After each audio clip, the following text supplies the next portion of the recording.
ఈ వక్ఫ్ amendment bill అని ఒకటి కొత్త చట్టాన్ని పార్లమెంట్లో ప్రవేశపెట్టడం జరిగింది. అది పాస్ కూడా అయింది, మీకు తెలిసిన విషయమే. లోక్సభలో రాజ్యసభలో అయిపోయింది.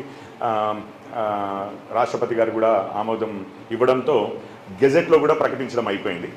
గెజెట్లో ప్రకటించడమే కాదు, అసలు చట్టం అయిపోయిన తర్వాత తెల్లారే సుప్రీంకోర్టులో దాన్ని ఛాలెంజ్ చేయడం కూడా జరిగితే కొన్ని విషయాలు గవర్నమెంట్ వారు అఫిడవిట్ ఇస్తూ కొన్ని విషయాల్లో ఏవైతే అభ్యంతరం పెట్టారో ప్రస్తుతానికి వాటిని హోల్డ్ చేస్తాము, మిగిలిందంతా నడుస్తుంది అని చెప్పి ఆశ్వాసన ఇవ్వడంతో సుప్రీంకోర్టు కూడా అలా పెండింగ్లో పెట్టింది మ్యాటర్ని ఇప్పటివరకు. అయితే ఇది వక్ఫ్ గురించి. వక్ఫ్ అంటే బేసిక్గా వర్డ్ మీనింగ్ ఏంటంటే దాన్ని కట్టిపడేయడము అని అర్థం. ఎవరి పేరు మీద? అల్లా పేరు మీద, దేవుడి పేరు మీద. సో ముస్లింలు ఎవరైనా ఇవ్వచ్చు, హిందువులు, క్రిస్టియన్స్, సిక్కులు, ఎవరైనా దేవుని నమ్మని వారు కూడా వక్ఫ్గా కావాలంటే వక్ఫ్గా ఇవ్వచ్చు ఈ ప్రాపర్టీని. ఇచ్చినప్పుడు ఒక 2-3 క్వాలిటీలు ఉంటాయి. ఇప్పుడు దేవుడికి ఇచ్చిన ప్రాపర్టీ, ఇస్లాం ప్రకారము దేవుడికి ఇచ్చిన ప్రాపర్టీ, అల్లాకి ఇచ్చిన ప్రాపర్టీ, దాన్ని ఇంకొకరికి మళ్ళీ ఇవ్వచ్చా? ఇవ్వరాదు. ఎందుకంటే వారు ఇవ్వగలరు కానీ మనమందరం మనం మాత్రం ఇవ్వగలిగే ప్రసక్తి లేదు. ఒక్కసారి వక్ఫ్ అయిందంటే ఫర్ ఎవర్ వక్ఫ్, అంటే ఎప్పటికీ తరతరాలకి వక్ఫ్గానే ఉంటుంది. సో ఒక భూమి లేకపోతే ఒక ఆస్తి ఏదైనా వక్ఫ్ అయినప్పుడు అది ఇంకా ఎప్పటికీ వక్ఫ్గానే ఉంటుంది, ఎప్పటికీ అల్లా సొమ్ముగానే ఉంటుంది. ఒకటి నెంబర్ 1. మరి వక్ఫ్ అల్లాకి ఇస్తున్నాము, మరి వారైతే వాడుకోలేరు కదా, డైరెక్ట్గా దాన్ని యూటిలైజ్ చేసుకునేది కాదు కదా. అంటే వక్ఫ్ ఏ ఆస్తి అయితే మీరు వక్ఫ్గా స్థిరాస్తులే ఇవ్వగలరు, మేబీ డబ్బులు కూడా ఇవ్వగలరు అనుకుంటా, కానీ అది కేవలం వీరికి చెందుతుంది, అల్లాకి చెందుతుంది. అండ్ కాకపోతే ఏమవుతుంది అంటే దాని నుంచి వచ్చే ఆదాయాన్ని మాత్రము కొన్ని కార్యక్రమాలకు వాడుకోవచ్చు. ఎట్లా దాన ధర్మాలకి, లేకపోతే ఇట్లనే పేదలు ఎవరైనా ఉంటే సమాజంలో, అది కేవలం ముస్లింలకే వాడాలని ఏమీ లేదు. ఎటువంటి చారిటబుల్ యాక్టివిటీస్ అంటారు, అంటే దాన ధర్మాలు, ఎవరైనా వితంతువులు ఉంటేనో, లేకపోతే అనాథలు ఉంటేనో, లేకపోతే విద్యకో, వైద్యానికో, భోజనాలు పెట్టడానికో, అన్నదానాలకు ఏదైనా చేయొచ్చు. సో ఆ కార్యక్రమాలకి వాడుకోవాలి. సో ఇప్పుడు ఎవరైతే వాకిఫ్ అంటారు, ఎవరైతే ల్యాండ్ ఇచ్చేశారనుకోండి, ఆ ఆస్తి ఇచ్చారో, వాళ్ళు ఇచ్చిన తర్వాత దీన్ని మేనేజ్ చేసేది ఎవరు అని అంటే ముతవల్లి అని చెప్పి ఈ వక్ఫ్ని మేనేజ్ చేసేది. ఈ వక్ఫ్ని మేనేజ్ చేసిన తర్వాత దీనికి ఇక్కడి వరకు ఉంది. ఇంకా మన మామూలుగానే ఇప్పుడు మీలో ఒక 3-4 కలిసి ఒక ట్రస్ట్ పెడదాం అనుకున్నారు అనుకోండి, హిందూ చారిటబుల్ ట్రస్టే పెడదాం అనుకున్నారు, క్రిస్టియన్ చారిటబుల్ ట్రస్టే పెడదాం అనుకున్నారు. మీరు ఒక ట్రస్ట్ అనేది రిజిస్టర్ చేసుకుంటే సరిపోయింది. మీరు దానికి డొనేషన్స్ ఇచ్చుకోవచ్చు. ఆ డొనేషన్స్ని మీరు ట్రస్టీస్ అంటాం మనం, అంతే కదా. మీరు మేనేజ్ చేస్తూ ఉంటారు. ఏ కార్యక్రమాలు చేయదలుచుకుంటే, విద్య, దాన ధర్మాలు, ఏ కార్యక్రమాలు చేయదలుచుకుంటే ఆ కార్యక్రమాలు మీరు చేసుకుంటూ పోవచ్చు. అయితే దీని మీద ఏముంటుంది అని అంటే గవర్నమెంట్ అధికారులు ఉంటారు, చారిటబుల్ కమిషనర్ అని చెప్పి గవర్నమెంట్ అధికారులు ఉంటారు. గవర్నమెంట్ అధికారులు వాళ్ళు ఏం చేస్తారు, మీ ట్రస్ట్ రోజువారీగా చేస్తున్న విషయాలే కాకుండా, అది మీకు స్వాతంత్రం ఉన్నా అసలు ట్రస్ట్ యొక్క ఆస్తులే కానీ, ట్రస్ట్కు ఒక ఆస్తులు ఇచ్చారు అని అంటే ఇప్పుడు మీరు మేనేజ్ చేస్తున్న వారైనా కానీ మోసం చేసి ఆ ఆస్తులు కాజేయచ్చు. లేకపోతే ఏ పనులకైతే ఈ ట్రస్ట్ పెట్టామని అన్నారో ఏదైనా ఇల్లీగల్ యాక్టివిటీస్ చేశారనుకోండి, ఆ పనులకి, ఆ మ్యాండేట్కి విరుద్ధంగా మీరు ఏమైనా చేస్తున్నా, ఇట్లాంటి వాటన్నిటికీ కొంచెం మేనేజ్మెంట్, గవర్నమెంట్ కంట్రోల్ ఉంటుంది. వారి గవర్నమెంట్ ఆఫీసర్ ట్రస్టులు ఏవి పెట్టినా కానీ. ఇప్పుడు ఇదేమన్నాము, వక్ఫ్ కూడా ఒక రకంగా ట్రస్టే. ఎవరికి ఇచ్చామో ఆస్తి అల్లాకి ఇచ్చాము, వారిది మనము ఈ ముతావల్లి అంటే ట్రస్ట్ మేనేజర్లు అంటాం చూసారా, ట్రస్టీస్ అంటారు కూడా. అట్లాగే వక్ఫ్కి ట్రస్టీ ఎవరు అంటే ముతావల్లి. వారిది ఏంటి, వాళ్ళు ఈ ఆస్తిని వారు ఎంజాయ్ చేయడానికి కాదు, వారు కేవలం ఒక ట్రస్టీగా ఉండి, దేవుని తరఫున వారు ఉండి ట్రస్టీగా, ఆయన మేనేజ్ చేసుకోలేరు దేవుడి. మన టెంపుల్స్లో కూడా ఇట్లాగే ఉంటుంది. ఎప్పుడైనా దేవుడు is always considered a minor, అవునా కదా. ఏ దేవుడు కూడా తనకు తాను వచ్చి కోర్టుల్లో నిలబడలేడు. హిందూ చట్టాల ప్రకారము దేవుడు ఆల్వేస్ కన్సిడర్డ్ ఏ మైనర్ అనమాట. ఒక గార్డియన్ ఉంటారు, ఆ గార్డియన్ రిప్రజెంట్ చేస్తారు అన్న టైప్లోనే. దేవుడు తనకు తానుగా వచ్చి ఫైట్ చేయలేడు కదా అని.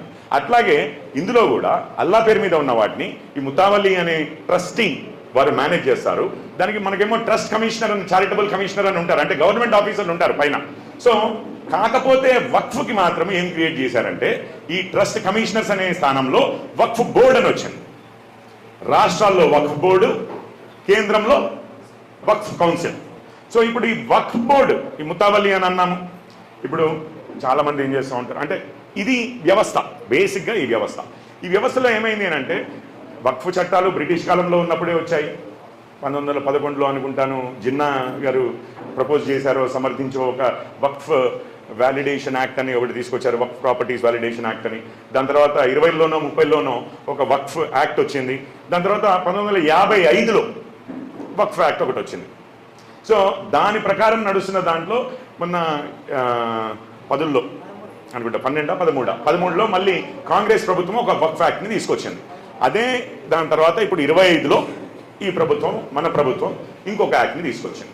అయితే దీని మీద చాలా విధాలుగా అపోహలు సృష్టించబడ్డాయి. అంటే బీజేపీ వచ్చిందంటే ఇది కేవలం హిందువుల పార్టీ చేయబట్టి ముస్లింలకు ఏదో అన్యాయం చేయడానికి చట్టాలు మార్పిడి చేస్తోంది, హిందువులు ముస్లింల మధ్యలో విభేదాలు క్రియేట్ చేయడానికి ఎవరైతే నడిపిస్తున్నారో ఇదంతా కూడా ఇది యాంటీ ముస్లిం బిల్ అన్నది తీసుకొచ్చి దేశంలో మీరు చూశారు మొన్ననే బంగ్లాదేశ్లో ఏమేమవుతున్నాయి గొడవలు. అదేదో రిజర్వేషన్ బిల్ మీద సుప్రీంకోర్టు ఒక తీర్పు ఇస్తే అప్పుడు 1971లో వాళ్ళ స్వాతంత్రం కోసం, పాకిస్తాన్ నుంచి స్వాతంత్రం కోసం ఫైట్ చేసిన వారికి ఎంత శాతం రిజర్వేషన్లు ఉండాలి అన్న దాని మీద సుప్రీంకోర్టు ఏదో తీర్పు ఇస్తే దాని మీద విద్యార్థుల ఉద్యమం, నిరుద్యోగుల ఉద్యమం అని చెప్పి తీసుకొచ్చి మొత్తం మీద ప్రభుత్వాన్నే పడేసిన పరిస్థితులు ఏర్పడ్డాయి. ఇప్పుడు మన దేశంలో కూడా ఈ వక్ఫ్ మార్పులు ఏవైతే తీసుకొచ్చామో వాటిని వాడుకుని సొసైటీలో ఒక విచ్ఛిన్నం, అంటే సొసైటీని విచ్ఛిన్నం చేయాలి, గొడవలు పెట్టాలి అన్న ఇది ఆఫ్ కోర్స్ ఉంటుంది. అది కూడా ఎందుకు ఉంటుందో మీ అందరికీ తెలిసిన విషయమే. మన దగ్గర ఓట్ బ్యాంక్ పాలిటిక్స్ మనకు క్లియర్గా ఒక సంస్కృతిలాగా మారిపోయింది. 1947 నుంచి దేశ విభజన జరిగిన దాని తర్వాత కూడా మళ్ళీ అవే ఒకసారి ఇట్లాంటి ఓట్ బ్యాంక్ పాలిటిక్స్ తోటే దేశ విభజన జరిగి ఎన్నో కోట్ల మంది నష్టపోయినా, చనిపోయి, లేకపోతే స్థానభ్రంశులయ్యి, ఆస్తులన్నీ వదులుకొని ప్రాణాలు కోల్పోయి ఇట్లాంటివి అయినా కానీ ఇంకా అదే ఓట్ బ్యాంక్ పాలిటిక్స్, ఒక వర్గం వేరు ఇంకొక వర్గం వేరు అన్న తీరులోనే రాజకీయాలు నడపడం వల్ల ఈరోజు ఈ వక్ఫ్ చట్టంలో ఏదైతే మార్పులు మనం తీసుకొచ్చామో ఆ మార్పుల్ని తీసుకుని ప్రజల్లోకి తీసుకుని వెళ్ళి అనుమానాలు క్రియేట్ చేసి ఇదేదో యాంటీ ముస్లిం బిల్లు లేకపోతే ఇంకొక బిల్లు అని చెప్పి ప్రచారం చేసి మన మధ్యలో విద్వేషాలు క్రియేట్ చేయడానికి చూస్తున్నారు.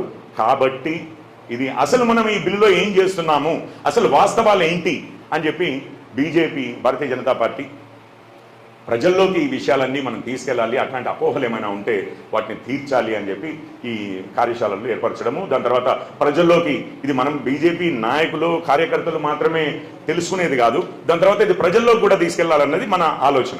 ఇక ఆ డైరెక్షన్లో ఇప్పుడు ముందు వక్ఫ్ అంటే ఏంటి అనేది మనం తెలుసుకున్నామండి. కొంచెం నాకు టైం ఇస్తే ఐటమ్ బై ఐటమ్. ఇప్పుడు వక్ఫ్ కింద దాదాపు 8,72,000 ఆస్తులు ఉన్నాయి. ఒక్కొక్క ఆస్తి ఒక కుంట భూమి కావచ్చు, ఒక బిల్డింగ్ కావచ్చు, ఒక ఫ్లాటే కావచ్చు, రైట్, ఏదైనా కావచ్చు, లేకపోతే ఒక 10 ఎకరాల వ్యవసాయ భూమి కావచ్చు, ఏదైనా కావచ్చు.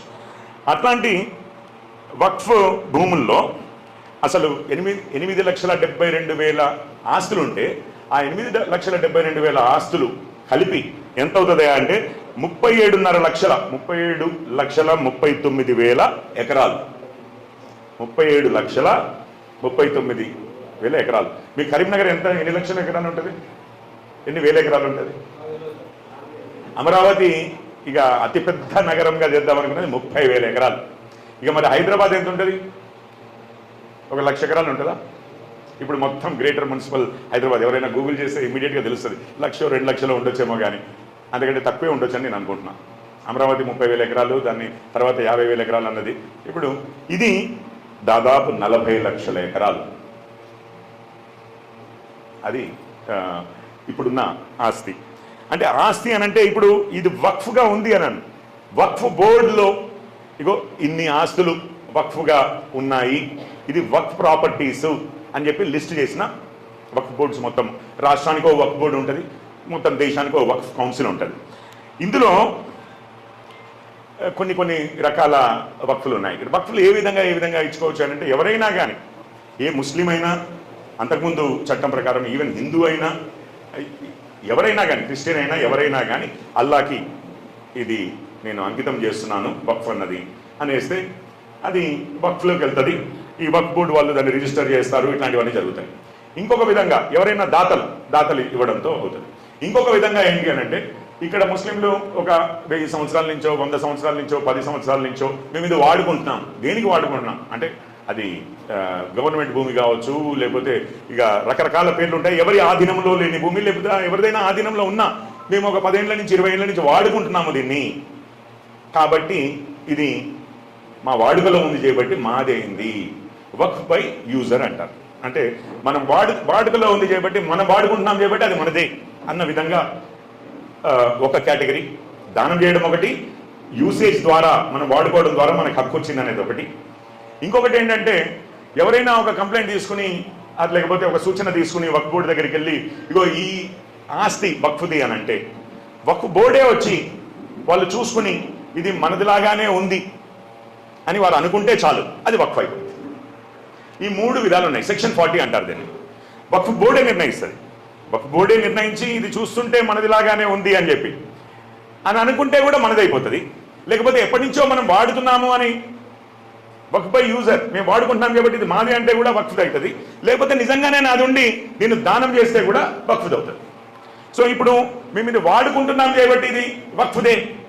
ఏదో ముస్లిం కార్యక్రమాలకి ఈ భూమిని వాడుతున్నాము, ఎక్కడో గ్రౌండ్ ఉంది, ఎవ్రీ ఫ్రైడే మేము వచ్చి ఇక్కడ నమాజ్ చేస్తున్నాము. ఉదాహరణకి ఎప్పటి నుంచో చేస్తున్నాం సార్, ఒక 5-10 ఏళ్ళ నుంచి చేస్తున్నాము అని అంటే ఇది వక్ఫ్ భూమి అని చెప్పి ఎవరు డిక్లేర్ చేయగలరు? మళ్ళీ వక్ఫ్ బోర్డే. మళ్ళీ వక్ఫ్ బోర్డులో ఉన్నదంతా ఎవరు ఇప్పటి వరకు? మళ్ళీ మన మతానికి సంబంధించిన వారే, అంటే ముస్లింలే ఉన్నారు. అయితే తప్పేమి లేదు, ముస్లింలే ఉండొచ్చు, హిందువులే ఉండొచ్చు, ఎవరైనా ఉండొచ్చు, కానీ ఏ మతానికి సంబంధించిన వారు ఉండొచ్చు. కానీ ఇక్కడ వ్యవహారము మతానికి సంబంధించింది కాదు. ఇక్కడ వ్యవహారం దేనికి సంబంధించింది? భూమికి, ఆస్తికి సంబంధించిన వ్యవహారం. ఇది మతానికి సంబంధించిన వ్యవహారం కాదు. ఇది ఫస్ట్ డిస్టింక్షన్. చాలా మంది అంటారు మీరు టీటీడీ బోర్డులో హిందువులు మరి ముస్లింలను పెడతారా, క్రిస్టియన్లను పెడతారా? ఇది జమా మస్జిద్లో హిందువులని క్రిస్టియన్లను పెట్టమనట్లేదు. జమా మస్జిద్ కమిటీలో లేకపోతే ఒక మస్జిద్ కమిటీలో ఒక హిందువును ముస్లింనో వేరే వారినో పెట్టమనట్లేదు. నమాజ్ ఏ విధంగా చేయాలి అన్న దాని మీద ఈ కమిటీ ఏది హిందువులు క్రిస్టియన్లు అందరూ ఉండి 5 సార్లే చేయాలనా, 6 సార్లు చేయాలనా, 4 సార్లు చేయాలనా, ఏ విధంగా చేయాలి, ఎవరు ముందు వరుసలో ఉండాలి, ఎవరు వెనక వరుసలో ఉండాలి, ఇవన్నీ పద్ధతులు మనకు తెలియని పద్ధతులు, మనకు సంబంధం లేని పద్ధతులు, అంటే ముస్లిమేతరులకు సంబంధం లేని పద్ధతులు. అట్లాగే శ్రీవారికి ఏమేమి మర్యాదలు చేయాలి, ఏమేమి పూజలు చేయాలి, ఎన్నింటికి చేయాలి, ఎప్పుడు చేయాలి, రథోత్సవం ఎట్లా చేయాలి, ఇవన్నీ ఇతరులకు తెలియని విషయాలు. మన మత పెద్దలు, పూజారులు, పండితులు వాళ్ళు నిర్ణయించేది. అందుకని మస్జిద్లు ఎట్లా చేయాలి, లేకపోతే వారి మతపరమైన విషయాలు వారు ఏ విధంగా నడిపించుకోవాలి అనే దానికి సంబంధం లేని విషయం అండి ఇది.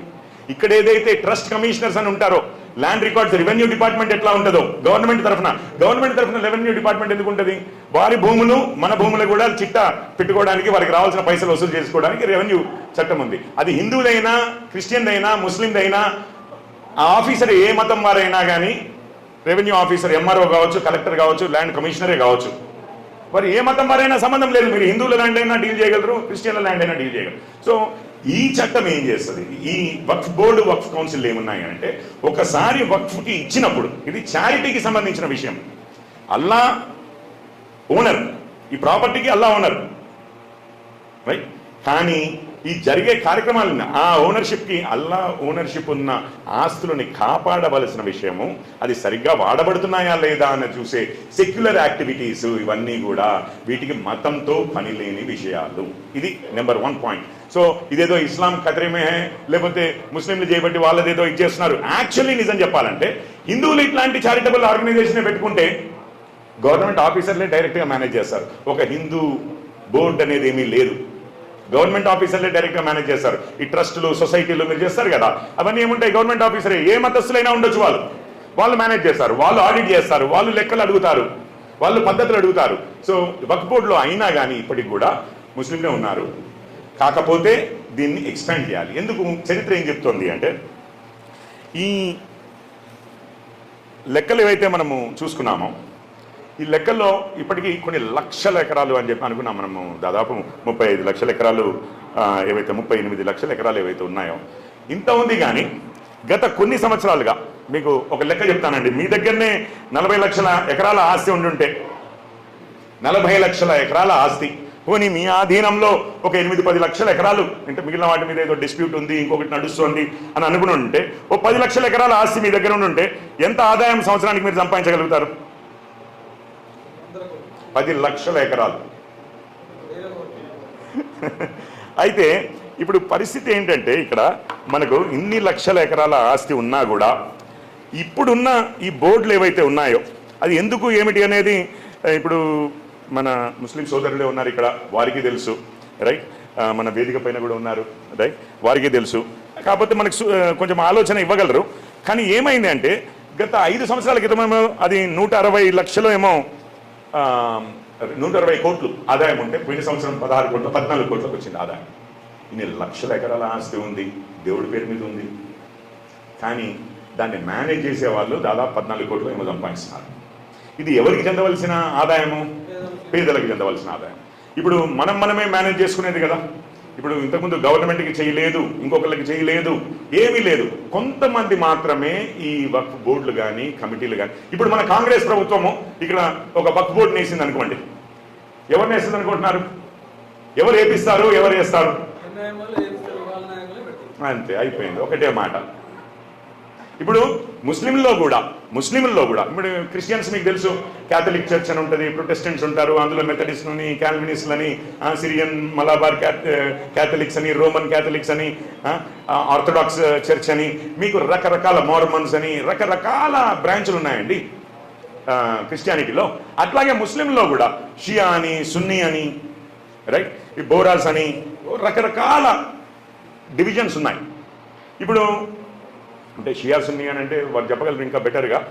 నేను అనుకోవడము వంశపారంపర్యంగా నెక్స్ట్ వీరు అవుతారా లేదా అన్న దాని మీద డిఫరెన్సెస్ వచ్చి, ఎలక్టెడా వంశపారంపర్యంగా అన్న దాని మీద వాళ్ళిద్దరూ ఇది చేసుకుని డివైడ్ అయిపోయింది. షియా ప్రపంచం మహమ్మద్ ప్రవక్త వంశీయులే ఉండాలి అన్న దాని మీదనేమో షియాలు, లేదు ఇప్పుడు ఉన్న మన ట్రస్టీస్ ఎవరైతే ఉన్నారో వాళ్ళు ఎన్నుకోవచ్చు నెక్స్ట్ మన హెడ్ అన్నవారేమో సున్నీలు అయిపోయారు. సో ఈ విధంగా వారిద్దరి మధ్యలో ఆ విఘాతం ఏర్పడ్డది. అండ్ ఇస్లాంలో ఒకటే ట్రూ రిలీజియన్ చేయబట్టి మాది ట్రూ అంటే మాది ట్రూ అని చెప్పి అప్పుడప్పుడు గొడవలుగా ఇది అవుతుంటాయి. సో ఇట్లా 4-5 ఇప్పుడు ఇందులో లిస్ట్ చేసింది అయితే మనం అనడం ఏంటంటే, షియాలు సున్నీలే కాకుండా ఆగా ఖానీస్, బోరాస్, ఇంకా పస్మందాలు అని చెప్పి మీరు చూసుంటారు. పాకిస్తాన్కి వెళ్ళినప్పుడు కూడా మన ఇండియా నుంచి చాలామంది దళితులు ఇట్లాంటి వారు ఇస్లాంలోకి వెళ్ళిన వారిని కొంచెం తక్కువ చూపు చూసి ఆఖరికి మన దగ్గర నుంచి వెళ్ళినైనా అక్కడ మినిస్టర్ అయ్యి మళ్ళీ తిరిగి వాపసు వచ్చాడు. మండల్ గారు తిరిగి వాపసు వచ్చాడు, ఇక్కడ అన్యాయం జరుగుతోంది అని చెప్పి. ఇక అసలు ఇప్పుడు జనాభా శాతం కూడా హిందువులది పూర్తిగా తగ్గిపోయింది అక్కడ.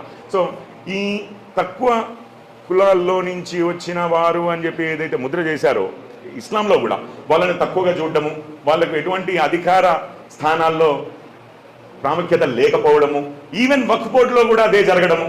కేవలం మనము ఇప్పుడు ఒక 28 ఏమో ఉన్నాయండి వక్ఫ్ బోర్డులు, 29 ఉన్నాయి. 23 రాష్ట్రాల్లో పెట్టారు, ఇంకా మిగిలిన 5 రాష్ట్రాల్లో లేవు. కానీ బట్ అన్నిట్లలో పెట్టినా కానీ దాదాపు ఒక 100 ఫ్యామిలీలే కంట్రోల్ చేస్తున్నాయనంటే ఆశ్చర్యపడవలసిన అయితే అవసరం లేదు. మొత్తం ఇన్ని లక్షల ఎకరాలని కొన్ని ఒక 100-200 ఫ్యామిలీలే కంట్రోల్ చేస్తున్నాయి అని అంటే ఆశ్చర్యపడాల్సిన అవసరం లేదు. మరి ఎందుకు ఇంత తక్కువ ఆదాయం వస్తుంది? మీకే హైదరాబాద్లో లాల్ బహదూర్ శాస్త్రి స్టేడియం పక్కన, ఎల్బీ స్టేడియం పక్కనే మీకే ఒక 50 ఎకరాలు వక్ఫ్ ప్రాపర్టీ, లేకపోతే ఏదో టెంపుల్ ట్రస్ట్ ప్రాపర్టీ, మీరు ట్రస్టీస్ అన్నారు అనుకోండి, చుట్టూ అంతా షాపులు ఉన్నాయి. కానీ ఆదాయం చూస్తుంటే అక్కడ పక్కన ప్రైవేట్ వాడికి చూస్తుంటేనేమో సంవత్సరానికి అంతే చదరపు అడుగుల స్క్వేర్ ఫుట్ల ప్లేస్కి కొన్ని కోట్లు సంపాదిస్తున్నాడు. మన దగ్గర ఏమో గవర్నమెంట్ అప్పుడప్పుడు ఇస్తుంది చూసారా పెద్దలకి, వ్యాపారవేత్తలకి సంవత్సరానికి 50 రూపాయలకి 100 ఎకరాలు లీజ్ అన్న టైప్లో. ఆ విధంగా పర్సనల్ బెనిఫిట్కి వారికి తెలిసిన వారికి తక్కువకి ఇచ్చుకోవడము, అక్కడితో మొదలై ఈ లీజింగ్ ఇట్లాంటివన్నింటినీ అసలు ఆ ఆస్తిని ఏ విధంగా వాడాలి అన్న దాంట్లో కొందరి కబ్జాలోకి వెళ్ళిపోయి, లేదా అసలు మనోళ్ళతోటే కబ్జా పెట్టిపిచ్చేసి మనం ఏ కేసులు ఫైల్ చేయకుండా, గొడవలు చేయకుండా కాస్త 4 రోజులు నడిచిపోతే వాళ్ళు ఏదో ఆక్రమించుకుని అంటే మన చుట్టాలే ఉంటారు, మనకు తెలిసిన వాళ్ళే ఉంటారు, వాళ్ళు ఆక్రమించుకుంటారు, మనకు కొంత డబ్బు ఇస్తారు. వక్ఫ్ భూమి కదా, అల్లా భూమి కదా, మైనరే కదా, దేవుడు వచ్చి కొట్లాడలేడు కదా అన్న టైప్లో మిస్యూజ్ జరిగితే మీకు లక్షల ఎకరాల ఆస్తి ఉంటే 14 కోట్ల ఆదాయం వస్తుందండి సంవత్సరానికి. చిన్న పిల్లలకి ఇచ్చినా కానీ కొన్ని వేల కోట్ల ఆదాయం తీసుకురావచ్చు. ఇది ఎవరికి పోతుంది? వేల కోట్ల ఆదాయం పోతే ఈ వక్ఫ్ బోర్డులో ఉన్న వారికో, ముత్తవాలీలు, ట్రస్టీలకో పోదు. వాళ్ళు ఎంజాయ్ చేయలేరు. ఎవరికి పోతుంది? పేదలకి, సమాజంలో విద్యకి, వైద్యానికి, స్త్రీలకి, అనాథలకి, విధవలకి, ఇట్లాంటి వారందరికీ కూడా, వారికి వెనుకబడ్డ వారికి మతంలోనే కావచ్చు, సమాజంలోనే కావచ్చు, వారందరికీ చెందవలసిన ఆస్తి ఈ కేవలం 100-200 కుటుంబాల చేతుల్లో మొత్తం ట్రస్ట్ భూములన్నీ పోయి, అండ్ వారు రాజకీయంగా బలంగా ఉండడం చేత, రాజకీయంగానే కాదు ఈవెన్ ఇస్లాంలో కూడా ఆర్థికంగా కన్నా ఎక్కువ సామాజికంగా ఉన్నత వర్గాల నుంచి వచ్చిన వారు చేయబట్టి వారిని ఎవరు ఛాలెంజ్ చేయలేక వారు దోచుకుంటుంటే కూడా, ఇదే కాదు ఇంకొకటి ఏమవుతుంది, మనము ఇది చెప్పాం కదా, మన వాళ్ళకి కావాల్సిన వాళ్ళకి తక్కువకి ఇచ్చుకోవడము, లేకపోతే వాళ్ళు ఆక్రమించడం. ఇంకొకటి ఏంటి అంటే ఈ వక్ఫ్ ఉంది, సరే అదొక విషయము, సరే 200 మంది దానికోసమేనా అండి ఈ అమెండ్మెంట్ బిల్ అంటే, అది కాదు, అదొక అంశం మాత్రమే. రెండోది ఏంటంటే ఇప్పుడు అందులో నుంచి ఆదాయం ఎక్కువ వస్తే ముస్లిం సమాజంలోని పేదలకి, వెనుకబడ్డ వారికి లాభం అవుతుంది అనేది ఒకటైతే, రెండో విషయం ఏంటంటే ఇప్పుడు వక్ఫ్ భూమి నిజంగానే వక్ఫ్ భూమి, ఎవరో ఇప్పుడు వారే ఒక 2 ఎకరాలు నా దగ్గర స్థలం ఉంది అని చెప్పి వక్ఫ్కి ఇచ్చేశారు. వక్ఫ్కి ఇచ్చేస్తే 4 రోజులు అయిపోయింది, ఇదంతా అయిపోయింది, ఎవరో మేనేజ్ చేస్తున్న ఢిల్లీలో సెటిల్ అయిపోయారు, ఇది వక్ఫ్ నడుస్తుంది. ఇప్పుడు వారి ఇచ్చినది లీగల్గా ఇచ్చినదే ఎవరో ఆక్రమించేశారు. ఇప్పుడు ఈ వక్ఫ్ బోర్డు ఏముంటుందంటే, వక్ఫ్ బోర్డుకి ఏముంటుంది, ఏం చేయగలుగుతుంది, ఇది వక్ఫ్దే అనగలుగుతుంది, కానీ దానికి మించి ఏం చేయగలుగుతుంది? ఒక విధంగా ఆలోచిస్తే ఏం చేయగలుగుతుంది? ఆ గొడవ అయితే పెట్టగలుగుతుంది, ఇంకొకటి అయితే చేయగలుగుతుంది, కానీ ఒక అధికార యంత్రాంగం వెనకాల ఉంటే, మనకి ఒక గవర్నమెంట్ సపోర్ట్ ఉంటే, ఒక ఆడిటింగ్ ఇది అవుతుంటే, అక్కడ లోకల్ వారు ఎవరైనా తప్పుగా చేసినా కూడా ఆడిట్లో బయటికి వస్తే, ఈ బోర్డులలో కొంచెం స్పెషలిస్ట్స్ ఉంటే, ల్యాండ్ రెవెన్యూ కావచ్చు, ఫైనాన్షియల్ కావచ్చు, లీగల్ మ్యాటర్స్ కావచ్చు, అండ్ గవర్నమెంట్ సపోర్ట్ ఉంటే అప్పుడు కానీ కాపాడగలుగుతారు. కొన్ని లక్షల ఎకరాలు ఇప్పుడు ఈరోజు వక్ఫ్ ఏదైతే అంటున్నారో ఇది అన్యాక్రాంతం అయిపోయింది, ఆక్యుపేషన్లో అయిపోయింది. హైదరాబాద్, మన తెలంగాణ వక్ఫ్ the richest in the country. ఎందుకంటే నిజాం ఉండేవారు అంతకుముందు, చాలా వక్ఫ్ భూములు ఆ సమయంలో ఇవ్వడం జరిగింది. కానీ అక్బరుద్దీన్ ఓవైసీ చెప్తున్న దాని ప్రకారమే మహాప్రభు 83% అన్యాక్రాంతం అయిపోయాయి, ఆక్యుపైడ్ అయిపోయాయి, ఎంక్రోచ్మెంట్ అయిపోయాయి, మమ్మల్ని కాపాడండి అని ఆయనే ముందన్నారు. ఈ జాయింట్ వర్కింగ్ కమిటీ ఉండింది కదా, పార్లమెంటరీ కమిటీ, వారు రివ్యూ చేసిన దాంట్లో మన దగ్గర ఒక 75%, ఇంకో దగ్గర ఒక 80%, ముంబై ఆ ప్రాంతాల్లో 60% కొన్ని రాష్ట్రాల్లో ఈరోజు వక్ఫ్ ఏదైతే అంటున్నామో అవి అన్యాక్రాంతం అయిపోయాయి, ఎవరి ఆధీనంలోకి ఎప్పుడో వెళ్ళిపోయాయి. ఎంతో మంది ఏదో అమ్మేసుకున్నారు, ఆల్రెడీ ఎవరెవరి చేతుల్లో మారిపోయాయి. ఇప్పుడు ఇన్ని లక్షల ఎకరాలు ఉన్నాయన్న, అందులో ఒక 20 లక్షల ఎకరాలు, ఐ థింక్ 36లో 22 లక్షల ఎకరాలు వక్ఫ్ బై యూసేజ్ అన్నారు. అంటే మేము వాడుకుంటున్నాం కాబట్టి ఇది వక్ఫ్ అనే, అది లిటిగేషనే. ఇంకొకటి ఏంటంటే గవర్నమెంట్ ఆస్తులే వక్ఫ్ అన్నారు. మొన్న ఈవెన్ పార్లమెంటు, సుప్రీంకోర్టు భూములే అన్న టైప్లో మాట్లాడతారు అని చెప్పి వచ్చింది చూసారా. గవర్నమెంట్ ఎన్నో ప్రాంతాలు ఆస్తులని వక్ఫీ అన్నారు. సో ఇవన్నీ ఏమైపోయింది అని అంటే, అసలు నిజంగా వక్ఫ్ ఎన్ని ఉన్నాయి అని అంటే మీకు సింపుల్ నెంబర్ చెప్తాను. నిజంగా ఎన్ని ఉన్నాయని నేను అనట్లేదు, కానీ పూర్తిగా ఇప్పుడు మీరు ఎవరికో దానం చేశారు, ఒక భూమి దానం చేశారు, దేవుడికనే కాదు, మీ అన్నకో, తమ్ముడికో, ఇంకెవరికో, ఫ్రెండ్కో దానం చేశారు. దాన్ని ఏం చేస్తాం మనము, ఒక డీడ్, ఒక రెవెన్యూ, ఇది ల్యాండ్ రికార్డు మారడము, మీకు టైటిల్ రావడం, ఇదంతా జరుగుతుంది కదండి. అట్లాంటివి ఏమున్నాయంటే 1000 డీడ్లు మాత్రమే ఉన్నాయి. ఈ 8,72,000 రిజిస్టర్డ్ ప్రాపర్టీస్ అని వక్ఫ్ దగ్గర, ఇగో ఇది వక్ఫ్ ప్రాపర్టీ అనే ఒక లైన్ రాసుకున్న దాంట్లో 8,72,000 వాటిలలో 1000కి మాత్రమే డీడ్స్ ఉన్నాయి. నేను ఇది వక్ఫ్కి ఇస్తున్నానని చెప్పి ఒక డీడ్. దాని తర్వాత ఓనర్షిప్ రైట్స్, ఇది నాది, నేను ఇస్తున్నాను. నేను వచ్చేసి వారిది, ఈరోజు కరీంనగర్ వచ్చాను, వరకు 4 ఎకరాలు ఉందనగానే వారిది తీసి నేను వక్ఫ్కి ఇచ్చేసాను అనుకోండి, అది వక్ఫ్ది అయిపోద్ది కదా. అయితే కానీ అక్కడ రిజిస్టర్ అయిపోతుంది, ఫలానా కిషోర్ గారు ఇక్కడ ఫలానా సర్వే నెంబర్ ఇచ్చేశారు దేవుడికి అని చెప్పేసి, ఇంకా అది వక్ఫ్ వాళ్ళు ఆయనని ఇది వక్ఫ్ భూమి అని చెప్పి వారి మీద పడతారు. అయితే అసలు డాక్యుమెంట్స్ ఉన్నది 9,279 వక్ఫ్ ప్రాపర్టీస్కి మాత్రమే. అసలు ఉన్నది ఎంత? 8,72,000. కానీ నిజంగానే లీగల్గా లెక్కలు ఉన్నది కేవలం 9,000 మాత్రమే ఈ రోజుకి. ఇదొకటైతే ఇప్పుడు వక్ఫ్ ఇది అయిపోయింది, దీని మీద చాలా చిక్కులు ఉన్నాయి, మనం వాడుకుంటున్నాం కాబట్టి మాదంటున్నారు. కేరళలో ఒక 600 క్రిస్టియన్ ఫ్యామిలీలు అండి, వాళ్ళ ఊరు మొత్తం వక్ఫ్ అని అంటే వాళ్ళు లబోదిబం అంటున్నారు. మీకు ఒక వింత చెప్తాను, అందరూ వినవలసిన విషయము, నోట్ చేసుకోవాల్సిన విషయము. ఇప్పుడు ఈ వక్ఫ్ లాంటిది ఏదైతే సున్నితమైన మత ఆధారిత ఇవి ఏదైతే వస్తాయో అట్లాంటి వాటప్పుడు రాజకీయ పార్టీలన్నీ కూడా ఇది రాజకీయంలో చాలా ఇంపార్టెంట్ అన్న టైప్లో బిహేవ్ చేస్తారు, అవునా కాదా? ఆ రోజు పార్లమెంట్ ఓటింగ్కి చర్చ జరుగుతోంది, మొత్తం పొద్దున్న నుంచి రాత్రి వరకు, తెల్లవారుజామున 3ంటికి ఓటింగ్ అయింది. రాహుల్ గాంధీ గారు పాల్గొన్నారా? ఎవరికైనా తెలుసా? రాహుల్ గాంధీ గారు పాల్గొన్నారేమో. ఓటింగ్కి తెల్లవారుజామున 3ంటికి, మధ్యరాత్రి 3ంటికి పైజామాలో వచ్చేసి దన్నదన్న లోపలికి పోయి ఓటేసి బయటికి వెళ్ళిపోయారు. మరి ప్రియాంక గాంధీ ఏమన్నా పాల్గొన్నారా కదా? ఇప్పుడు ఓటేశారా? ఓటు లేదు, పాల్గొనలేదు. ఎందుకంటే చరిత్రలో మిగిలిపోయే మాటలండి. ఆ రోజు మాట్లాడితే ఈ వక్ఫ్ బోర్డు అప్పుడు ఏం మాట్లాడారు, ఇప్పుడు మండల్ కమిషన్ తెచ్చినప్పుడు రాజీవ్ గాంధీ గారు ఏం మాట్లాడారు అని చెప్పి నేను చాలాసార్లు టీవీలో కోట్ చేస్తూ ఉంటాను. ఆ రోజు ఏమైంది? ఇది చారిత్రాత్మక విషయం. ఆ రోజు ఇద్దరు అన్నా చెల్లెళ్ళు రాలేదు. మరి వైఎస్ఆర్సీపీ వాళ్ళు అపోజ్ చేశారు. ముందు రాజ్యసభలో విప్ ఇవ్వలేదు వాళ్ళకి, ఎటువైపు ఓటేయాలనేది మీ మనస్సాక్షి ప్రకారం ఓటేసుకోండి అన్న టైప్లో చెప్పారు. మరి ఎందుకు ఇంత ముస్లింలకి ఇంత అన్యాయం జరుగుతున్న చట్టం వస్తుంటే ప్రియాంక గాంధీ గారు ఎందుకు వచ్చి మాట్లాడలేదు? రాహుల్ గాంధీ గారు ఎందుకు వచ్చి మాట్లాడలేదు? ప్రియాంక గారు ఓటే అసలు వేయలేదు.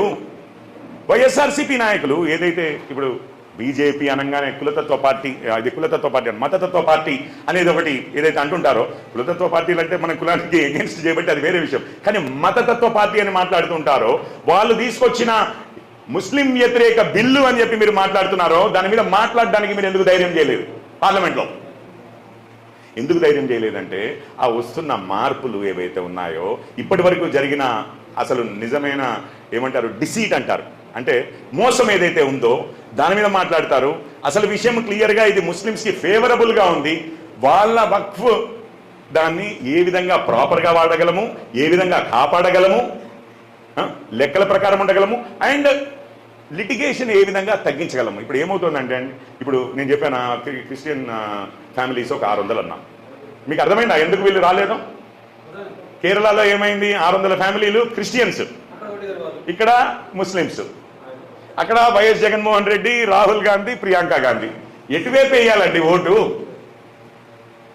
అది గొడవ అయిపోయింది. అంటే ఇది ఎవరిదో అన్యాయం జరుగుతుంది, న్యాయం జరుగుతుంది అనేది కాదు.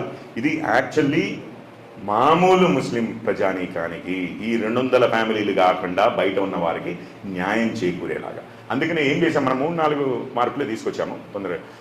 ఒకటి ఏంటంటే, ఫస్ట్ ఏ వక్ఫ్దైనా కానీ ప్రాపర్టీ ఇస్తే అది డీడ్ రిజిస్టర్ చేయడము, దాని తర్వాత ఆస్తి పత్రాలు వెరిఫై చేయడము, కలెక్టర్ గారు వెరిఫై చేయడము, అది ఎమ్మటే మ్యూటేషన్ అయిపోయి టైటిల్ అయిపోయి అది వక్ఫ్దే అన్నది వెళ్ళిపోవడము. వక్ఫ్ మొత్తము దేశంలో మొత్తం కూడా ఈ వక్ఫ్ బోర్డులు, అక్కడ సెంటర్లో ఉన్న వక్ఫ్ కౌన్సిల్ ఒక పోర్టల్ ఉంటుంది, ఆన్లైన్ పోర్టల్ ఉంటుంది. ఆ పోర్టల్లో ఇవి రిజిస్టర్ చేయడం. ఇక అది పర్మనెంట్గా ఎవ్వరు కూడా ఇంకా, ఎందుకంటే కలెక్టర్ కూడా వెరిఫై చేసేసాడు, ఇది అయిపోయింది, ఇది అయిపోయింది.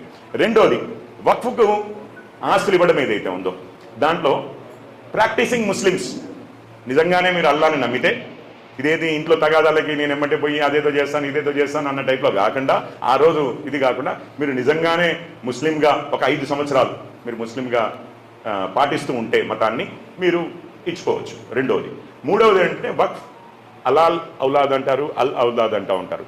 ఇది ఏంటి అంటే, ఈ వక్ఫ్ అనగానే మనం ఇప్పుడు అల్లాకే ఇవ్వడము అని అన్నాం కదా, అట్లా కాదు, ప్రైవేట్ వక్ఫ్లు కూడా ఉంటాయి. ఇప్పుడు నేనున్నాను, మా ఫ్యామిలీ ఉంది, నేను ముస్లిం అనుకోండి, మా ఫ్యామిలీకే ఇది చెందాలి, ఆస్తి చెందాలి. కొడుకుకి, కూతురికో లేకపోతే మనమడికో స్పెసిఫిక్గా చెందదు, మా ఫ్యామిలీకి, మా వంశానికి ఇది చెందుతుంది. ఔలాద్ అంటే పిల్లలు కదా, అంతే కదా. వక్ఫ్ అల్ ఔలాద్ అంటారు. మా ఫ్యామిలీకే ఈ వక్ఫ్, ఫ్యామిలీ వారు ఎంజాయ్ చేయొచ్చు, కానీ అల్లాకి ఇచ్చింది ఏదైతే అమ్మలేరో ఇది కూడా వేరే వాళ్ళకి అమ్మడానికి లేదు. దీంట్లో నుంచి ఆదాయాన్ని తీసుకుని మన ఫ్యామిలీ వారు ఎంజాయ్ చేయొచ్చు ఎప్పటికీ మన దీంట్లోనే. కాకపోతే ఒకసారి లైన్ అయిపోయింది అనుకోండి, పిల్లలు లేరనుకోండి, అప్పుడు మళ్ళీ అల్లాకి వెళ్ళిపోతుంది లైన్ అయిపోయిన తర్వాత. అయితే ఇందులో స్త్రీలకి కొంచెం అన్యాయం జరుగుతోంది. ఇప్పుడు విడాకులు ఇచ్చిన స్త్రీలే కానీ, భర్తను కోల్పోయిన స్త్రీలే కానీ, అనాథ పిల్లలే కానీ, ఎవరో ఉండొచ్చు, వారి కొడుకు 3-3 పిల్లలు ఉన్నారు కానీ కొడుకు కోడలు చనిపోయి ఉండొచ్చు కదా, అనాథలు అవుతారు కదా వాళ్ళు. సో వీళ్ళు మా వాళ్ళు కాదు అనేది కాకుండా, స్త్రీలకి ఈ వక్ఫ్ అలాల్ ఔలాద్ అన్న ఈ వక్ఫ్ టైప్లో కూడా స్త్రీలకి వాళ్ళ హక్కులు వాళ్ళకి ఇచ్చి కానీ మీరు మళ్ళీ ఇది దేవుడికి ఇవ్వగలరు. అంటే స్త్రీల హక్కులు కాపాడటం బేసిక్గా అదొకటండి. దాని తర్వాత ఏం చేశారు, ఇప్పుడు ఈ మేనేజ్మెంట్ ఉంది కదా, అన్ని వర్గాల ముస్లింలకి రిప్రజెంటేషన్ ఇద్దాం. క్రిస్టియన్, ఇది సున్నీ షియానే కాకుండా ఆగా ఖానీసు, బోరాసు. మీకు ఇప్పుడు యూపీ, బీహార్లో షియాలకు వేరే వక్ఫ్ బోర్డు ఉంటుంది, సున్నీలకు వేరే వక్ఫ్ బోర్డు ఉంటుంది. రాష్ట్రాలు కావాలనుకుంటే ఈ ఆగా ఖానీస్కి, బోరాస్కి సపరేట్ వక్ఫ్ బోర్డ్స్ పెట్టచ్చు. అట్లాగే అందులో సామాజికంగా వెనకబడి ఉన్న ముస్లింలు ఎవరైతే ఉన్నారో, ఎవరు పస్మందాలు అంటారు, వారికి కూడా ఈ బోర్డుల్లో రిప్రజెంటేషన్. సో ఇక్కడి వరకు అయితే ఎవరికి ఏమి, ఇప్పుడు హిందువులు అనగానే ఓన్లీ రెడ్లో ఉండాలి, లేకపోతే బ్రహ్మలో ఉండాలి, లేకపోతే ఇట్లా అని ఉండదు కదా, అన్ని వర్గాల వారు ఉండొచ్చు అని మనం ఎట్లాగైతే అంటున్నామో, ఈవెన్ టెంపుల్ బోర్డ్సే కానీ ఏవైనా కానీ, అట్లాగే ముస్లింల్లో కూడా అందరు ముస్లింలకి ఇది సంబంధించిన విషయం చేయబట్టి, అల్లా ఆస్తుల విషయం చేయబట్టి మేనేజ్మెంట్, ల్యాండ్ మేనేజ్మెంట్ మనం చెప్పేది. ఇంకొక విషయం కోర్టులు కూడా చెప్పాయి, కేరళలో చెప్పాయి, అలహాబాద్లో చెప్పాయి, సుప్రీంకోర్టులో కూడా చెప్పాయి. సుప్రీంకోర్టు వేరే విషయం చెప్తే ఈ రెండు కోర్టులు ఏం చెప్పాయి అని అంటే, వక్ఫ్ బోర్డులు అనేవి కేవలం సెక్యులరు ఆస్తి ప్రాపర్టీ మేనేజ్మెంట్ ఆర్గనైజేషన్స్ మాత్రమే, అంతేగాని వాటికి మత ఆచారాల విషయం గురించి ఎటువంటి సంబంధం లేదు. దీస్ ఆర్ నాట్ రిలీజియస్ అని చెప్పి మనం ముందే అనుకున్నాం. రిలీజియస్ కాదు, ఇది కేవలం statutory or legal or secular activities అని చెప్పి. సుప్రీంకోర్టు ఏం చెప్పిందంటే ఇది గుళ్ళ విషయంలో చెప్పింది. గుళ్ళ ఆస్తులు మేనేజ్ చేసేవారు వారు నిర్వర్తిస్తున్నది ఒక మతపరమైన రెస్పాన్సిబిలిటీ కాదు, పని కాదు, వారు చేస్తున్నది సెక్యులర్ పని. ఎందుకంటే ఇది కేవలం ప్రాపర్టీ మేనేజ్మెంట్ గుళ్ళ విషయంలో అయినప్పుడు గురుద్వారాల విషయంలో, చర్చిల విషయంలో, ఈ మఠాల విషయంలో అన్నింటిలో కూడా అదే అవుతుంది. ఎందుకంటే ప్రాపర్టీ మేనేజ్మెంట్ చెప్పి, అందుకనే వక్ఫ్ బోర్డులో or just property management, secular activities అనేది. సో ఇది అయిపోయిందండి. అయితే ఇందులో ప్రాతినిధ్యం గురించి మనం మాట్లాడుతున్నాం. ప్రాతినిధ్యం గురించి మాట్లాడుతున్నట్టు అన్ని వర్గాల ముస్లింలకి ప్రాతినిధ్యం, అట్లాగే అట్లీస్ట్ ఇద్దరు స్త్రీలు, మహిళలు. ఎందుకు అనంటే మహిళలు ఇప్పుడు చారిటబుల్ ఆర్గనైజేషన్ అన్నాం, మనమే చూస్తూ ఉంటాం. చారిటీ అనేది ఇప్పుడు ఫస్ట్ ఆఫ్ ఆల్ అసలు తిండి లేని వారికి తిండి అనండి, లేకపోతే ఇంకేదన్నా కానివ్వండి, బేసిక్ నీడ్స్ దగ్గర నుంచి మొదలయ్యి విద్య, వైద్యం ఇవన్నీ ఉంటాయి. సగం మంది మహిళలు ఉన్నారు. అండ్ మహిళా సెంట్రిక్ ఇష్యూస్ చాలా ఉంటాయి చేయగలిగేవి. నిజంగానే వారు ఏ సమాజంలో చూసినా మనం ముందు అంటుంటాము, ఇప్పుడు ఫార్వర్డ్ క్యాస్ట్ అని, బ్యాక్వర్డ్ క్యాస్ట్ అని, ఇట్లా ఉన్నతంగా వర్గాలు లేకపోతే వెనుకబడ్డ వర్గాలు అంటాం. పురుషులు స్త్రీలుగా చూసినప్పుడు అయితే స్త్రీలకే కొంచెము వెనుకబాటుతనం అన్నట్టుగా అందరూ అంటుంటారు కదా, డిసడ్వాంటేజ్ సెక్షన్స్. నేను వెనుకబాటు ఉన్నారు, వాళ్ళు ఏదో ఎడ్యుకేషన్లో ఉన్నారు, ఇందులో ఉన్నారు, అందులో ఉన్నారు అన్నట్లే. కాకపోతే తరతరాలుగా కాస్త డిసడ్వాంటేజ్, అంటే వాళ్ళే కాస్త ఇదిగా ఉన్నారు అని చెప్పి అనుకునేది కదా. కాబట్టి వారికి ప్రాతినిధ్యం కావాలి, 50% ఉన్నారు. సో వాళ్ళు ఒక ఇద్దరు మెంబర్స్. ఇదే కాకుండా ఏమన్నారు అంటే, ఇప్పుడు టెక్నికల్ ఇష్యూస్ ఉంటాయి, లీగల్ ఉంటాయి, అడ్మినిస్ట్రేటివ్ ఇష్యూస్ ఉంటాయి, అవి ఉంటాయి, ఇవి ఉంటాయి. ప్లస్ మన ప్రాంతంలో ఇప్పుడు వక్ఫ్ భూమి ఒకటి ఉందండి, దేవుడి భూమే ఉంది, రాముల వారిదే ఉంది.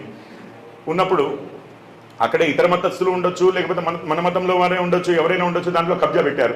ఇక లోకల్ పంచాయతీ, మున్సిపాలిటీ మెంబర్స్ కూడా ఇద్దరు అందులో ఉంటే ఎమ్మటే వాళ్ళకి యాక్సెస్ వస్తుంది, ఎమ్మటే మున్సిపాలిటీ దిగిపోతుంది ఎవరైనా కంప్లైంట్ చేయగానే, అంతే కదా. అందుకని ఈ వక్ఫ్ వాటిలలో పంచాయతీల నుంచి, మున్సిపాలిటీల నుంచి ఎక్స్ అఫీషియో మెంబర్స్ వారు ఎవరైనా ఉండొచ్చు. ఎక్స్ అఫీషియో ఓల్డ్ సిటీలో పోతే అంతా ముస్లిమ్సే ఉంటారు.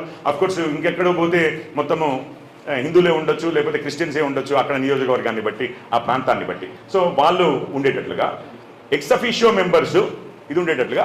అట్లాగే వీళ్ళు కాకుండా ఇంకొక ఇద్దరు నాన్ ముస్లిం మెంబర్స్ అండి. ఈ ఎక్స్ అఫీషియో మెంబర్స్ కాకుండా ఇద్దరు నాన్ ముస్లిం మెంబర్స్. అయితే ఇదొక పాయింట్ అందరూ అడిగేది, అరే నాన్ ముస్లిం అంటున్నారు, ఇది ముస్లింల వ్యవహారం కదా అని అంటే, ఇది ముస్లింల వ్యవహారం కాదండి, ఇది ఆస్తి వ్యవహారం, అల్లాకి ఇచ్చిన ఆస్తి వ్యవహారం. దాన్ని ప్రాపర్గా మేనేజ్ చేయడము, దాంట్లో నుంచి ఆదాయం పెంచడము, ఆ వచ్చిన ఆదాయంతో, ఎక్కువ ఆదాయంతో మంచి దాన ధర్మాలు, కార్యక్రమాలు, విద్యా, వైద్యం ఇట్లాంటివన్నీ చేయడము, ప్రజలకు మంచి పనులు చేయడం. కాబట్టి ఇద్దరు నాన్ హిందూస్ ఎందుకు, నాన్ ముస్లిమ్స్ ఎందుకు అని అంటే, ఇప్పుడు దానాలు యాక్చువల్లీ నిజంగానే మన దగ్గర ఇప్పుడు చర్చిలు, మస్జిద్లు మొట్టమొదట ఏర్పడినాయన్నా కూడా హిందూ రాజులు ఇచ్చిన స్థలాల్లోనే పెట్టారు. మన దేశంలో హిందూ రాజులు ఇచ్చిన స్థలాల్లోనే చర్చిలు, మస్జిద్లు వచ్చినాయి. 100 సంవత్సరాల క్రితం కావచ్చు, కానీ హిందువులు ఎంతోమంది వక్ఫ్కి డొనేట్ చేశారు. సో డోనర్స్గా ఉన్నారు ఒకటి, రెండవది బెనిఫిషియరీస్గా ఉన్నారు. వక్ఫ్ ఏదైతే ఉందో వాళ్ళు కేవలం అయ్యా భోజనాలు పెడుతున్నాం అనుకోండి, అన్నదాన కార్యక్రమం ఉందనుకోండి, నువ్వు ముస్లింవా అయితేనే పెడతా అనేది ఏముండదు. చాలా కార్యక్రమాలు రిలీజియస్ ప్రాంతాల్లో జరుగుతున్నప్పుడు వేరే ఉండొచ్చు, కానీ వారు ఎడ్యుకేషనల్ ఇన్స్టిట్యూషన్స్ ఉంటాయి, మైనారిటీ ఇన్స్టిట్యూషన్స్లో మనోళ్ళు లేరా ఎవరు పోయి చదువుకునేటోళ్ళు. అట్లాగే వక్ఫ్ ఒకవేళ రేపు కాలేజ్ పెడితే కూడా అందులో హిందువులు, క్రిస్టియన్స్ ఉండరనేది కాదు, సిక్కులు, బౌద్ధులు, జైనులు ఉండరనేది కాదు, అందరూ. సో లబ్ధిదారులుగా ఉన్నారు, ఇతర మతస్థులు డోనర్స్గా ఉన్నారు, దాతలుగా ఉన్నారు, అండ్ మోస్ట్ ఇంపార్టెంట్లీ లిటిగెంట్స్గా ఉన్నారండి. అంటే ఈ ఆస్తి మాదంటే మాదని వక్ఫ్తో కొట్లాడే వాళ్ళల్లో కూడా ఒక పార్టీ. ముస్లింలే చాలా మంది మా ఆస్తి అని చెప్పి అన్న వాళ్ళు ఉన్నారు. వక్ఫ్ మా ఆస్తిని ఆక్రమించిందని ముస్లింలు ఉన్నారు. హిందువులు ఉన్నారు, క్రిస్టియన్స్. సో ఇది అందరి విషయం అయినప్పుడు వారికి కూడా చిన్న రిప్రజెంటేషన్, వాళ్ళు ఏదో మెజారిటీ ఇచ్చేసి వాళ్ళే దులిపేస్తారు అని చెప్పి ఏమనట్లేదు. ఒక చిన్న రిప్రజెంటేషన్ హిందూస్కి అని చెప్పి. ఈ రిప్రజెంటేషను మీకు ఇరాన్లోను, ఒమాన్లోను, ఇట్లాంటి దేశాల్లో నాన్ ముస్లిం రిప్రజెంటేషన్ ఉంది వక్ఫ్లో. అక్కడ వక్ఫ్లో నాన్ ముస్లిం రిప్రజెంటేషన్ ఉంది, గవర్నమెంట్ రిప్రజెంటేషన్స్ ఉన్నాయి ఎన్నో ఇస్లామిక్ దేశాల్లో. సో ఈ మార్పులు తీసుకురావడం అనేది ఏదైతే జరిగిందో, ఒకటి మహిళలకి, రెండవది అన్ని వర్గాల ముస్లింలకి, ఎస్పెషల్లీ వెనుకబడ్డ వారికి కూడా ప్రాతినిధ్యం ఇవ్వడము, అట్లాగే ప్రొఫెషన్ అంటే వాళ్ళ క్యాపబిలిటీస్ని పెంచగలిగి. అండ్ ఇప్పుడు ఏమవుతుందంటే వక్ఫ్ ప్రాపర్టీస్ ఎవ్రీ సంవత్సరం మనం అన్న మీద పోర్టల్లో ఉంటాయి, ఎవ్రీ సంవత్సరం ఆడిట్ చేయబడతాయి. ఈ ప్రాపర్టీస్ని సరిగ్గా మేనేజ్ చేస్తున్నారా, వీళ్ళే ఎవరికైనా అమ్మేశారా, ఇంకేమన్నా అన్యాక్రాంతం అయిపోయాయా, అసలు దాని నుంచి ఆదాయం సరిగ్గా వస్తుందా, ఈ బిల్డింగ్కి సంవత్సరానికి బయట ప్రైవేట్ వ్యక్తి అయితే 50,000 ఆదాయం వస్తుంది అనుకోండి, ఈ హాల్కి నెలకి, వీరేమో 500కే ఇచ్చారనుకోండి. అట్లాంటి వాటిని పట్టుకుని వాళ్ళకి శిక్షలు వేయగలిగే ముతావలీస్ అంటారు, ఏవైతే ఈ వక్ఫ్ ఎక్కడైనా ఎవరైనా వక్ఫ్ తయారు చేయొచ్చు, దాన్ని ట్రస్టీ ఉంటాడు కదా, ట్రస్టీ మిస్యూజ్ చేసే వాళ్ళకి శిక్షలు వేసే కార్యక్రమం కూడా అంతకుముందు కూడా ఉన్నాయి, కానీ ఇప్పుడు కొంచెం వాటిని గట్టిగా చేశారు. ఇది చేసి దేశంలో ఉన్న ముస్లిం ప్రజలకి అందరికీ కూడా లబ్ధి పొందే విధంగా మనం ఈ వక్ఫ్ బోర్డుని తీసుకొచ్చాం. ఇది చట్టం అండి. ఇక మీరు వేరే ఎవ్వరు ఏమి చెప్పినా, అందుకే రాహుల్ గాంధీ గారు మాట్లాడలేకనే పార్లమెంట్లోకి రాలేదు, సోనియా గాంధీ గారు మాట్లాడలేకనే పార్లమెంట్లోకి రాలేదు. మీకు ఎంతో మంది సెక్యులర్ అని చెప్పి చెప్తా ఉంటారు, సెక్యులర్ అని ఇట్లా కోర్ట్స్లో పెట్టాలన్నట్టు. సెక్యులర్ అని చెప్పుకునేవారు దీనికన్నా సెక్యులర్ ఇంకేముంది అనేది వాదించడానికి వీలు లేకుండా ఉన్న చట్టం. అసలు ఇది సెక్యులర్ యాక్టివిటీకి సంబంధించింది, మతాచారాలకు సంబంధించింది కాదు. దాని మీద నష్టపోతోంది కొంత 200 కుటుంబాలు మాత్రమే అసలు దోచేస్తోంది. అండ్ దాని ద్వారా, ఈ దోపిడీ ద్వారా వాళ్ళు రాజ్యాధికారం అంటే పొలిటికల్గా వాళ్ళు పెద్ద వ్యక్తులు అవుతున్నారు. ఇంకెవరైనా ఛాలెంజ్ చేయాలంటే ఇటు పొలిటికల్ పవర్ ఉంది, మన ఏమేంలాగానే ఇక్కడ వారికి పొలిటికల్ పవర్ ఉంది, ఇటు ఆర్థికంగా బలవంతులు వాళ్ళు కబ్జా పెట్టారు, వాళ్ళు దుర్వినియోగపరుస్తున్నారు, ఎవరు పోయి ఛాలెంజ్ చేస్తారండి? సో అది విషయము. కొంతమంది కబంధ హస్తాల్లో నుంచి వక్ఫ్ని విముక్తి చేసి ముస్లింలు అందరిదిగా చేయడమే, అండ్ అందరికీ లాభంగా ఉండే విధంగా చేయడమే, అందరికీ ప్రాతినిధ్యం ఇవ్వడం కోసమే వక్ఫ్ అమెండ్మెంట్ వచ్చింది.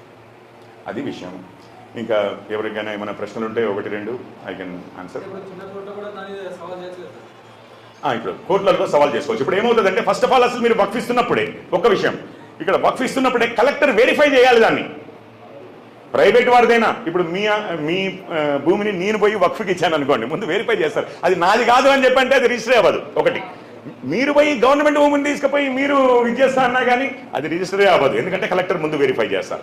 అసలు ఇప్పుడున్న గొడవలే కాదు, సామాజిక సమరసత అనేది ఎట్లా ఇంప్రూవ్ అవుతుంది అంటే చెప్తున్నాను. ఇప్పుడు ఈ వక్ఫ్ వల్ల ఈ ముస్లిమ్స్ ఏదో మొత్తం కబ్జా చేసేస్తున్నారు మా అందరి ఆస్తులు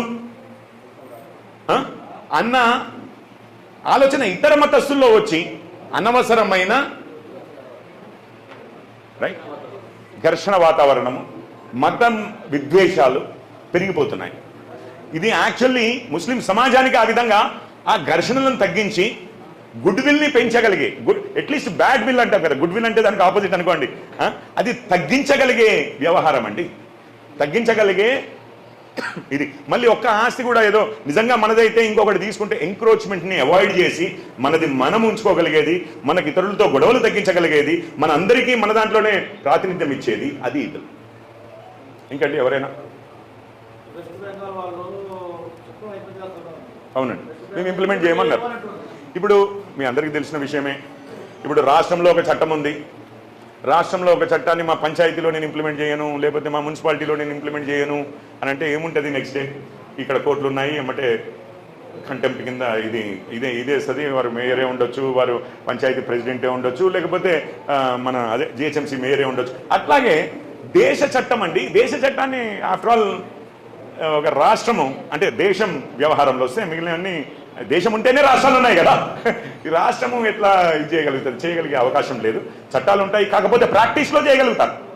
ఇప్పుడు ఏముంటుంది, నేను ఒక పోలీస్ కేసు పెడతాను, మీరు వచ్చి నన్ను కొట్టారు, నేను పోయి పోలీస్ కేసు పెట్టినా, పోలీసు సంవత్సరం వరకు కూడా ఒకసారి వచ్చి మీతోటి మాట్లాడలేదు, నాతోటి మాట్లాడలేదు, ఆయన చట్టాన్ని ఇంప్లిమెంట్ చేయట్లేదు అనడు, లేదండి ఇది క్రైమే రిజిస్టర్ చేస్తామంటాడు, కానీ ఏమీ చెయ్యడు.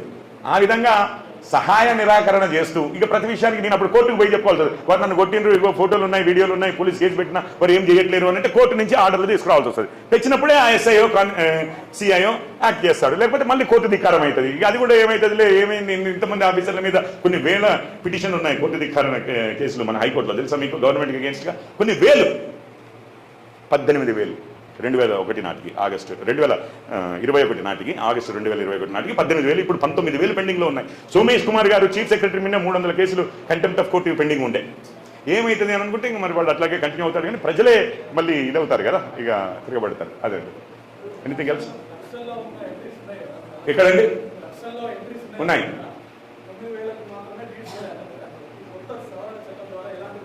ఇప్పుడు ఏమవుతుంది అని అంటే, ఇప్పుడు 6 నెలల లోపు ఇప్పటి వరకు మనం రిజిస్టర్ చేసుకున్నవన్నీ పోర్టల్కి వెళ్ళాలి. ఇంకొక 6 నెలలు ట్రిబ్యునల్ ఇస్తే ఛాన్స్, ఇంకొక 6 నెలలు కూడా ఎక్స్టెండ్ చేసుకోవచ్చు.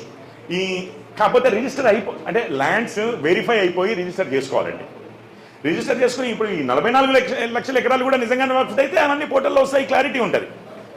బై యూజర్ అనేది ఏదైతే ఉన్నాయో అవి అసలు నిజంగా యూసేజ్, దాంట్లో కూడా ఎగ్జంప్షన్ ఉంది. ఇక ఇప్పటి నుంచి బై యూసేజ్ నేను వాడుకుంటున్నానంటే ఇక మనల్ని ఏం చేస్తారు, రేపు పొద్దున్నే నిజంగానే ఏ గుట్టకు గుట్టకైనా కానీ, యాదగిరి గుట్ట ఉందండి మీకు, అన్ని స్వాముల వారి దీని చుట్టూ మొత్తం అన్ని గుట్టలే ఉండే కదా. ఇప్పుడు అంతా రియల్ ఎస్టేట్ అయిందా లేదా? అన్నిటి మీద 3 నామాలు మనం పెట్టేసి ఎప్పటి నుంచో మేము ఇక్కడ పూజలు చేస్తున్నాం, అసలు ఈ యాదగిరి గుట్ట ఈ జిల్లా మొత్తమే అసలు స్వాముల వారిది అని చెప్పి మీరు హిందూ దిగువ కూడా డిక్లేర్ చేయొచ్చు కదా, మేము వాడుకుంటున్నామని చెప్పి. అందుకనే వాడకం, ఇప్పటి నుంచి వాడకం ద్వారానే ఆస్తి వచ్చేస్తుంది అనేది లేదుగా. నిజంగానే దేవుడికి మనము సాక్రిఫైస్ చేస్తూ మన ఆస్తిని ఇవ్వాలి కదా దేవుడికి. ఇప్పుడు మీరు వెంకటేశ్వర స్వామి తిరుపతికి పోతున్నారు, నేను పోతున్నాను అని అంటే, అయ్యా నాది కూడా ఉంది, నేను ఒక 11 రూపాయలు 116లో ఇస్తారు. ఇచ్చినప్పుడు నా దగ్గర ఇప్పుడు జేబులో పైసలు లేవే అని అంటే, అరే నా దగ్గర ఉన్నాయి లేరా నేను వేస్తా అంటే ఎవరు ఒప్పుకోరు. లేదు నేనే తెచ్చిస్తాను, నాదే తీసుకునే ఈ దేవుడికి అని అంటారు. నీ పేరు మీద నేను వేస్తా అంటే ఎవరు ఒప్పుకోరు. ఎందుకంటే దేవుడికి ఇచ్చేది మనం ఇస్తే సాక్రిఫైస్ అండి. మనదయ్యుండి మనం కోల్పోతూ దేవుడికి ఇస్తే కదా గొప్పతనం. అంతేగాని ఎవరెవరితో ఇచ్చేస్తామో నేను వాడుకుంటున్నాను చెప్పి అది ఇచ్చేస్తానంటే దేవుడికి నిజంగానే దానం చేసినట్లుగా, అంటే దానం అని కాదు, ఆఫర్ చేసినట్లు కాదు, దేవుడికి అంకితం చేసినట్లు కాకుండా అవుతుంది. అందుకని ఆ స్వచ్ఛమైన అంకితం ఉండాలి అని అంటే ముందు మనదై ఉండాలి, అంతే కదా. సో అందుకని ఇప్పటి నుంచి అవి క్యాన్సిల్ చేశారు. పాతవి ఏమైనా ఉంటే, ఇప్పుడు మాస్కులు కట్టినవి, కబ్రస్థాన్లు, ఇప్పుడు మనం మామూలుగా శ్మశాన వాటి వాటన్నిటికీ ఎగ్జంప్షన్ ఇచ్చారు. ఇక వాడుతున్నారు, ఇప్పుడు అవన్నీ దువ్వేసి తీసుకుంటారా సార్ అంటే లేదు, అట్లా ఏం లేదు, ఎగ్జంప్షన్ ఇచ్చారు. అదే.